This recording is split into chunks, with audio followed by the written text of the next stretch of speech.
C'est quand la dernière fois que vous avez changé de PC? Alors quelle que soit votre réponse, vous serez sans doute d'accord avec moi, ça peut être un moment stressant tout simplement parce que on peut avoir peur de perdre certains dossiers, fichiers importants, photos ou vidéos. Mais vous le savez peut-être, Windows 10 ne recevra plus de mise à jour de sécurité à partir du 14 octobre 2025. Et comme on se rapproche petit à petit de l'échéance, ou qu'on l'a déjà dépassé en fonction de la date à laquelle vous regardez cette vidéo, vous allez peut-être avoir besoin de changer votre bon vieux PC. Parce que, comme on l'avait vu dans cette vidéo, il y a certains prérequis de sécurité dont certains PC ne disposent pas pour pouvoir faire fonctionner Windows 11. Et justement, cette vidéo est là pour vous aider dans votre démarche, pour que ce soit le plus simple et le moins stressant pour vous de passer de votre ancien PC à votre nouveau PC.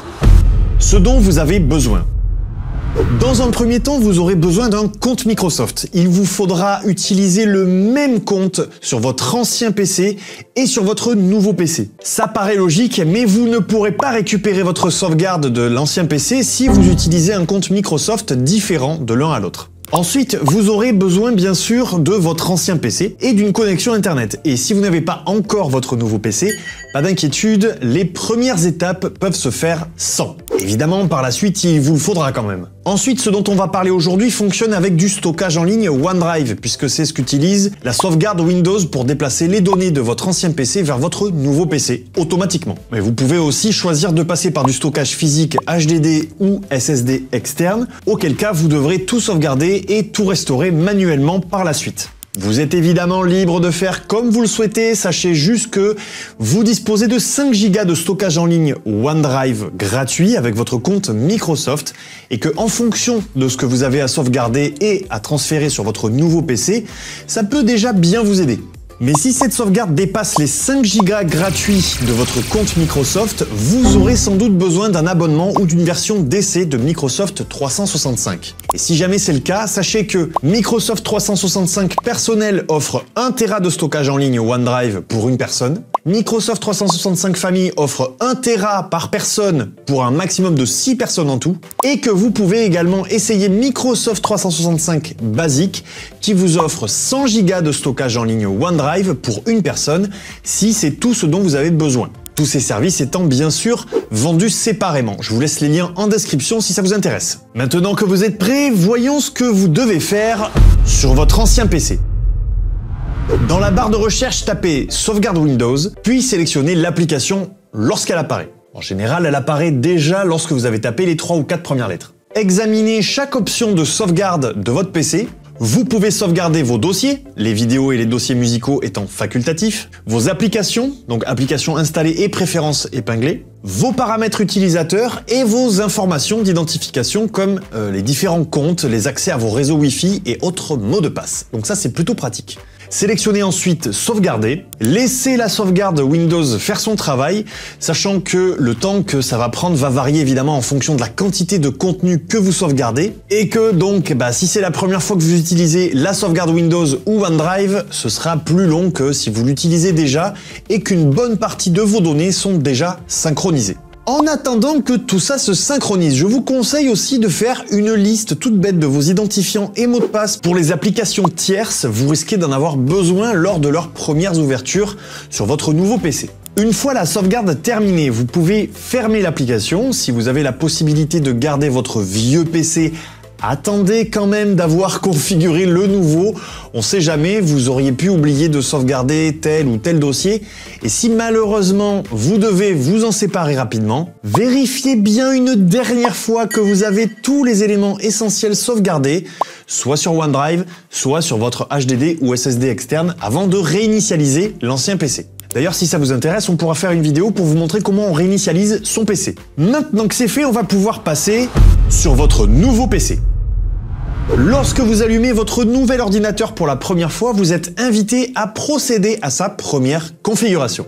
Vous devez donc vous connecter en utilisant le même compte Microsoft que celui que vous aviez déjà utilisé pour sauvegarder votre ancien PC. Je le répète encore une fois, vous ne pourrez pas récupérer votre sauvegarde via la sauvegarde Windows en utilisant un autre compte. Un écran vous demandera ensuite si vous souhaitez restaurer votre PC à partir d'une sauvegarde. Vous devriez voir ici la sauvegarde de votre ancien PC. Peut-être même que si ce n'est pas la première fois, vous en aurez plusieurs, auquel cas il vous faudra choisir celle que vous souhaitez. Vous pouvez ensuite sélectionner ce que vous souhaitez récupérer de cette sauvegarde. Et une fois que c'est fait, suivez les étapes restantes pour configurer votre nouveau PC, ce qui comprendra certaines mises à jour du système et toutes les préférences supplémentaires qui doivent être configurées pour Windows 11. Bon, vous venez de terminer cette étape, mais c'est quoi la suite ? Vous devriez immédiatement remarquer que vous avez le même fond d'écran que celui que vous aviez sur Windows 10. Toutes les applications épinglées que vous aviez devraient également apparaître dans votre barre des tâches. Tous vos fichiers apparaîtront exactement à l'endroit où ils se trouvaient auparavant dans votre explorateur de fichiers. Toutes vos préférences resteront intactes, y compris les paramètres d'accessibilité. Et en arrière-plan, Windows 11 continuera à se mettre à jour, notamment en installant certaines applications du Microsoft Store. Mais attention, la récupération de tous ces paramètres peut prendre relativement longtemps en fonction de leur quantité. Je pense notamment, par exemple, à vos favoris dans Microsoft Edge. Il faut laisser un petit peu de temps avant que ça réapparaisse. Donc, soyez patient. Deuxième chose, en ce qui concerne les mises à jour, pensez à faire le raccourci Windows plus I et à aller checker un petit peu ce qui se passe du côté de Windows Update. Il se peut que certaines mises à jour ne se fassent pas automatiquement, donc pensez à bien vérifier et à réactualiser de temps en temps. Ça mange pas de pain et ça vous permet d'être sûr d'être bien à jour. Même chose concernant vos applications du Microsoft Store. Vous pouvez vous rendre dans l'application Microsoft Store, justement, puis aller dans Téléchargement, en bas à gauche, et rechercher des mises à jour pour vos applications. Et justement, en parlant d'applications, certaines s'installeront automatiquement, et d'autres s'installeront lorsqu'elles seront ouvertes pour la première fois. C'est-à-dire que vous aurez juste l'icône là où vous l'aviez laissé sur votre ancien PC, mais juste pas l'application en dur sur votre PC. Donc dès que vous l'ouvrez, bim, il va la télécharger automatiquement. Et pour les applications installées à partir d'un fournisseur tiers, c'est-à-dire en dehors du Microsoft Store, Windows 11 vous conduira à la page d'installation ou, s'il ne la trouve pas, une recherche pourra éventuellement s'ouvrir dans Bing pour trouver le fournisseur d'origine de l'application. Quoi qu'il en soit, j'espère que ce guide vous sera utile et va vous aider lorsque vous changerez de PC. N'hésitez pas à m'en faire part dans l'espace commentaire. Quant à moi, je vous dis à très bientôt dans une prochaine vidéo. Prenez soin de vous et prenez soin de votre nouveau PC donc. Ciao!